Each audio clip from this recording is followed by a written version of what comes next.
And now presenting the most comical specimen in our hall of primitive civilizations, declared Curator Trell, sweeping his 3 upper limbs with dramatic enthusiasm.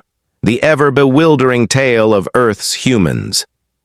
The tour group, 27, beings of assorted forms, ambled forward, their limbs, tendrils, or anti-grav units moving them closer to the hovering display. Snorts, chirps, and the equivalent of eye rolls echoed through the chamber. "Oh, terrific," muttered Vexna, a blue-toned proximan with bioluminescent freckles. "Another roast of the Mudwalkers. How refreshingly predictable." Trell glanced at her, somehow managing to convey both insult and superiority across all 4 eyes. "I assure you, this is the crown jewel of our primitives collection. The Galactic Council spent over 14 million credits to chronicle the sheer absurdity that was humanity." The display activated with a flicker, revealing a slow-spinning image of Earth, a rather unimpressive sphere of blue and green. "Planet Earth," Trell continued grandly, "home to humans, a species capable of splitting the atom and believing in mythical underwater cities at the same time. They painted masterpieces while ingesting poisons recreationally. They reached their moon using technology more primitive than our children's simulation kits." The crowd laughed, a few tentacles shaking in amusement. A Zentarian from the back raised a spiked limb. "Is it true they waged wars over differing versions of the same belief system?" "Oh, indeed," Trell's voice lit up. "Humans fought over nearly everything. Land, ideology, resources, imagined slights. Their Cold War, a conflict named for being only marginally less bloody than the others, was particularly absurd." Laughter bubbled through the audience. "But my personal highlight," Trell said, tapping his wrist console, "was their environmental strategy. The hologram changed, now showing factories belching smoke, forests raised flat, and oceans choked with waste. They were fully aware they were killing the only world that could sustain them, and chose to carry on. Can you believe it?" "Yes. This will doom us all, but quarterly profits are up." Vexna's freckles dimmed to a deeper blue. "Didn't they eventually invent atmosphere scrubbers and nano-cleansers for their seas?" Trell waved the idea away like a passing odor. "Eventually, yes, but only after they nearly made their world unsustainable. A spectacular failure of foresight if they'd only employed logic from the beginning as we did." Vexna counteried. A strained quiet fell across the group. Vexna had committed the museum's greatest taboo, openly disputing the curator. Trell adjusted his tone with practiced ease. "We had the luxury of shared galactic intellect. The Earth had no such guidance. They groped forward in the dark, poor beings, and that's precisely what makes their errors so delightful." He tapped his device once more. The hologram shifted to show humans jammed inside. Winged contraptions. Behold their early attempts at flight. They'd pack themselves into these aircraft like fermented fruits in a pressure jar, inhale stale air, and sit motionless for hours. All for enjoyment, they called it. Vacationing a tiny green. Meeplo in the front lifted a stubby digit. What ultimately happened to them? Trell's 4 eyes blinked deliberately, a dramatic cue of the demise of humanity. Well, some 4,000 cycles ago, Earth endured what they'd have labeled an extinction-level event. Records show a powerful solar flare paired with a crumbling magnetic field. Nearly all surface life was lost. Some made it thought. The Meeplo pressed a small number. Trell nodded, mostly in deep bunkers, but by then, the Council had already ratified the non-interference rule for primitive cultures. We watched, cataloged, and preserved what knowledge we could, but stepped back from involvement, so they disappeared entirely? Another voice asked. Not fully. Trell said. Less animated, a few thousand lived on in underground habitats. Eventually, some returned to the surface as the radiation declined, but they never achieved their old scientific capacity. The last human died approximately 800 standard years ago, a quiet ending to such an eccentric race. Vexna's freckles now Flickered with visible intensity, and we just let them die. Trell blinked slowly, clearly puzzled. Why not? The protocols are explicit. We must witness civilizations fade even when intervention is easy. Vexna pressed again. The Council alone determines which species merit salvation. Trell replied flatly. Humans were considered troublesome.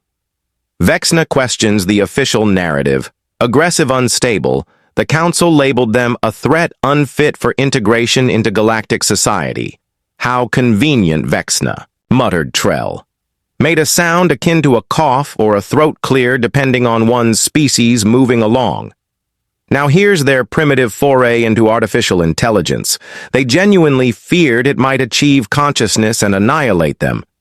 Imagine that as the group drifted deeper into the exhibit. Vexna trailed behind eyes fixed on the glowing image of Earth. There was something about humanity's fate that gnawed at her, though she couldn't yet articulate why. Later that night, long after the museum lights dimmed, Vexna sat alone in her quarters, overlooking the radiant towers of Galaxy's Prime, the central hub of the unified Galactic Alliance. Her research terminal displayed streams of archived data about Earth and its inhabitants. This doesn't line up, she murmured, scanning Council summaries against buried reports she'd retrieved via her academic access. A soft chime at the door broke her focus. Come in, she called. Without looking up, the door slid open to reveal Nyx, her research colleague, and dearest companion, a Terrellion with copper-toned skin and intricate geometric markings glowing faintly on his head. He was among the rare few who found Vexna's endless probing into historical oddities endearing instead of irritating. Burning the midnight plasma again? He teased, dropping a container of synth nutrients onto her desk. You skipped the symposium dinner again? Look at this, Vexna said, ignoring the food. The official archive claims humans never achieved faster than light capability, but this old probe log references an experimental system called quantum displacement, tested shortly before their collapse. Nyx leaned in the sigils on his scalp, pulsing gently. Quantum displacement sounds like primitive warp mechanics. Exactly. Vexna replied, swiping to the next screen, and listen to this. The Council reports say the solar flare wiped out 97% of their population, but early recon data indicates vast underground complexes large enough to protect millions, not merely thousands. Vexna, Nyx said gently, we've danced this dance before. You spot a discrepancy, chase it for weeks, and it always ends in clerical error or faulty translation. Not this time, she said firmly. These records about Earth, they weren't misfiled. They were edited. Nyx, the data was deliberately changed. Vexna. Discovery of suspicious record side, even if that's true. What does it matter? Now humans are extinct. It's been 8 centuries since they disappeared. Has it really? Vexna countered, turning to face him, freckles shimmering with anticipation. What if they weren't as backward as we were told? What if some escaped? What if? A sharp chime from her comms unit cut her short. She scowled at the ID Director Pell. At this hour, she tapped to accept. The stern visage of Director Pell flickered to life above her desk, his furrowed brow lined with urgency. Professor. Vexna, your credentials, just accessed restricted council files on Earth. Care to explain? Vexna's freckles dulled in alarm. I was conducting comparative studies on pre-warp civilizations. Earth offers an intriguing profile. Your access has been revoked. Pell cut and report to my office at dawn. This is not a request. The call blinked out without further comment. Nyx's scalp patterns had shifted into uneasy spirals. That didn't sound good. They're tracking Earth-related data requests, Vexna murmured. Why? Would they do that unless they're hiding something? Vexna muttered, already transferring the research to a private encrypted drive. And I might know someone who has answers. Vexna, please. Whatever you're considering, the museum. Curator Trell. Did you see how fast he deflected when I asked about survivors? He knows something. Nyx gripped her wrist. This is insanity. You'll lose your post over a hunch about fossilized dirt walkers. Don't call them that. Vexna snapped, freckles flaring. And it's not just instinct. Look at this. She pulled up a scan from a remote edge of space outpost. The image grainy and distant, flagged and sealed by the Council within hours of capture. It looks like a standard station, Nix said, squinting study. The construction symmetry, the angles, Vexna whispered. No modern galactic species builds that way. You think it's human. Nix sounded stunned. I think we've been standing in the punchline of a very long joke, Vexna replied. She secured the last data. Packet and rose. I'm going to uncover the truth, before Nix could argue again. Another alert chimed, but this time from her internal security grid, high-pitched alarm she'd never heard before. What is that? Nix asked, his patterns flashing red. Vexna ran to the window just in time to glimpse multiple Council security cruisers descending around her complex, their beacons strobed with grim urgency across the skyline. They're not waiting for morning, she muttered, reaching for the Council security. Forces pursue Vexna. Data Core and her emergency kit. They're already here, Vexna, don't, Nix urged. Whatever you found, it's not worth becoming an outlaw. What if everything we've been taught about humans is false? Her freckles now blinked in such rapid pulses. They lit the room in bursts. What if the Council didn't abandon them because they were too primitive or unstable, but because they were too evolved, too threatening? The building's master alarm shrieked. I have to leave, she said, grasping Nix's. Hands, either come with me or pretend none of this happened. Nix's pattern shimmered through frantic shifts before settling into a configuration Vexna didn't recognize. My bloodline has served the Council for ages, but I've never seen them react. Like this to simple historical interest? He tightened his grip. I must be losing my mind, but I'm coming with you as. Security teams stormed the complex Vexna, and Nix ducked through a back maintenance hatch, a path she'd scouted long ago during one of her many late-night paranoia drills. Where to? Nix whispered, as they crept down tight utility shafts. First, we confront Curator Trell. Vexna answered, her freckles dimmed to near black. Then, if my theory's correct, we get as far from core systems as possible. And if it's not? Vexna's chuckle was grim. Then we're fugitives over the most elaborate archive in the quadrant. They emerged under cover of darkness via a service tunnel, the serene hum of the capital now fractured by sirens and the pounding of pursuit drones. I don't like this, Nix muttered. Actually, Vexna said, eyeing the heavy patrol patterns overhead, I'm starting to like my theory more and more. The Council wouldn't deploy this level of force for a harmless research. Breach, that's not exactly comforting. They slinked between shadowed alleys heading for the museum complex as the city shifted from utopia to lockdown in minutes. Whatever the truth about humanity was, the unified Council was clearly willing to burn half a city to keep it buried, and that told Vexna she was finally close, somewhere past the edges of known space. Perhaps humanity still endured, and maybe the most ridiculed species in the cosmos was ready for its final punchline. The Galactic museum loomed ahead, its once awe-inspiring design, now dark and threatening under flashing alert light. Show. Do you plan to enter? Nix whispered, his patterns nearly extinguished. The museum has tight defenses. Vexna held up her academic ident badge, My Escape. Through the museum, research credentials should still allow main access. They only revoked my archive clearance. She paused. Maybe, Nix echoed dryly, fantastic. They crept toward the service entrance, sticking to the shadows. Vexna tapped her badge to the reader and held her breath. 3 painful seconds passed. Nothing. Then finally, the panel blinked green, and the door slid open with a muted hiss. See. No problem. Vexna said, her freckles flashing briefly with relief. They're definitely tracking. That badge now, Nix warned, we've got minutes at best. They rushed through the museum's shadowed interior.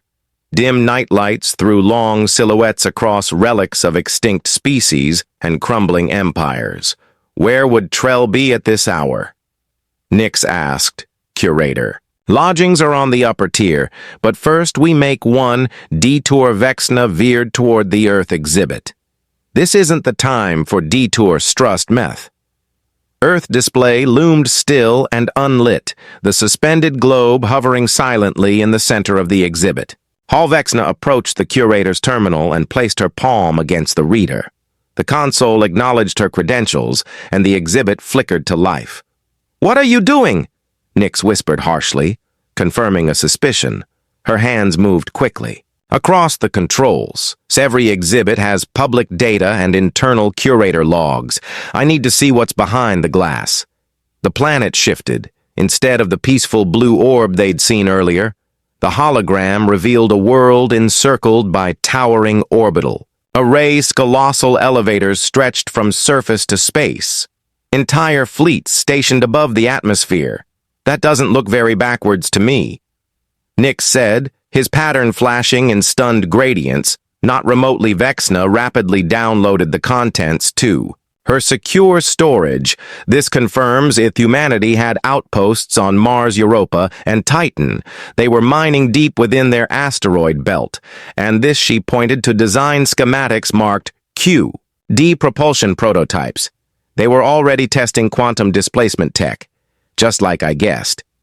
The truth about Earth's destruction, they were close to mastering faster-than-light travel, but why hide that? Why pretend they were primitive before? Vexna could respond. The room lights flared to full brightness. They spun around to see Curator Trell in the doorway. All four of his eyes narrowed, because a species that driven with that kind of tech would terrify the galaxy. Trell said, stepping. The council decided it was better for peace if everyone believed humans were clumsy primitives who doomed themselves. You lied. Vexna said you lied during your exhibit. I gave the official narrative, Trell replied, his upper limbs lifting in a gesture of weary admission. Though I figured someone like you would eventually catch the inconsistencies, scholars tend to be inconveniently curious. What really happened to Earth? Nix demanded. Trell sighed. The solar event occurred, but it wasn't natural. Vexna's freckles flashed in disbelief. The council triggered it. Not directly, they just knew it was imminent and chose silence. Trell approached the console and entered a command sequence. The hologram morphed, displaying projected timelines of human expansion. The simulations showed Earth's reach spreading fast. They would have achieved FTL in 50 years, Trell said, and dominated half the galaxy in 3 centuries, so they just let humanity burn. Nix's markings glowed in furious crimson. The other option was war or forced containment. This was deemed the gentler path. What about the ones who escaped? Vexna pressed Trell's. Eyes blinked in a slow ripple. What escapees? Vexna showed him the image of the strange, distant outpost. This architecture doesn't belong to any known species. Trell studied it, his stance shifting in genuine surprise. Where did you obtain this? You've never seen it? Vexna asked her certainty. Faltering before Trell could reply, the museum's alarms screamed to life. They're here. Trell said, his posture tense. You must leave now. Why help us? Nix asked warily. Because I've studied humans for decades. Trell answered, and I've grown to admire them. Their tenacity, their creativity, flight from Galaxis Prime. He approached a panel on the wall and tapped a hidden code. A concealed doorway slid open. This way leads through maintenance tunnels tied to the city's old transit grid. Come with us. Vexna urged. Trell shook his head. I'll hold them off, give you time. Why? Because if that outpost is what you believe it is. Trell said, then everything's about to shift and someone needs to raise the alarm, Vexna. And Nix shared a look in alarm to anyone who might care. Trell said. He pressed a small device into Vexna's palm coordinates, someplace outside council authority. Someone there may know more. Heavy boots thudded in the hallway beyond. Go, Trell insisted, nudging them into the tunnel. And remember, humans had a phrase, history is written by the victors. Maybe it's time someone else picked up the penis. The hidden door shut behind them. They heard Trell welcoming the guards with theatrical confusion, asking why his museum systems were malfunctioning in the middle of the night. The tunnels were musty and dim, clearly abandoned for decades. They advanced as fast as they dared along a sloped corridor. "You think he's right?" Nix asked as they hurried about. "Humans being dangerous." "I think any people pushed to the edge could be dangerous," Vexna replied, "especially one on the verge of becoming a galactic force." After what seemed like hours weaving through the maze, they arrived at an ancient transit station. Long dead, transport pods rested on corroded rails, their sleek shapes dulled by time. "These haven't moved in centuries," Nix whispered, brushing dust from a control panel. To his shock, it flickered to life. "But they still have juice-old systems ran on quantum batteries." Vexna said, "They'll trickle power forever unless drained. Can we use one?" Vexna studied the controls. "Maybe these link to the spaceport, if we can override the routing system." They spent nearly an hour coaxing the machine to respond. Finally, one pod vibrated, to life rebooting after ages of silence. "Not bad for a pair of researchers," Nick said, his colors pulsing with pride. "Hold the celebration," Vexna warned. "We still need to reach a ship and leave before they shut down departures." The pod rocketed through ancient tunnels toward the city's edge. Above them, occasional shafts revealed searchlights crossing the sky. "You realize this ruins everything," Nick said softly, "or careers our lives for this, for the truth." Vexna replied, "And maybe to stop it from happening." Again, the pod slowed, entering a disused station beneath the spaceport. They stepped out warily. "Now what?" Nix asked.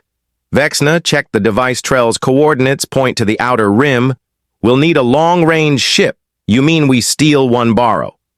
Vexna said, with a forced smile. Briefly, they found an access shaft leading up into the spaceport's underbelly. The terminal above was dim, but active, with cargo loading and transport arrivals. Their Vexna pointed toward a modest science vessel, a survey ship used for planetary mapping.